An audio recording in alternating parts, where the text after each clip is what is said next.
बघा, ज्यावेळेस एखाद्या केसमधील एखादा पक्षकार कोर्टामध्ये एखादा अर्ज देतो, त्यावेळेस त्या अर्जास कोर्टातर्फे ठराविक क्रमांक म्हणजेच निशाणी क्रमांक देण्यात येतो. त्यानंतरची स्टेज येते ती म्हणजे त्या अर्जावर विरुद्ध पक्षकाराचे म्हणणे येण्यासाठीची.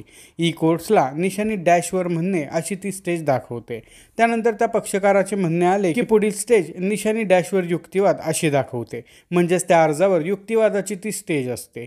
उदाहरणाने समजून घ्यायचे झाले तर समजून चालूयात की दाव्यामध्ये रमेशने निशाणी 49 लगत एखादा अर्ज दिला तर त्याची स्टेज निशाणी 49वर म्हणणे अशी दिसेल. त्यानंतर सुरेशने रमेशच्या निशाणी 49च्या अर्जावर म्हणणे दिले की त्या पुढील स्टेज निशाणी 49वर युक्तिवाद अशी दिसेल आणि युक्तिवादानंतर त्याच्या पुढची स्टेज निशाणी 49वर आदेश अशी दिसेल. मग तुम्हाला असा प्रश्न पडला असेल की ई कोर्ट्स ॲपवर निशाणी क्रमांक न लिहिता अशी डॅश का लिहितात? तर मी याला त्या संबंधित कोर्टातील कारकुनाचा आळस किंवा मनमानीपणा असे म्हणेन.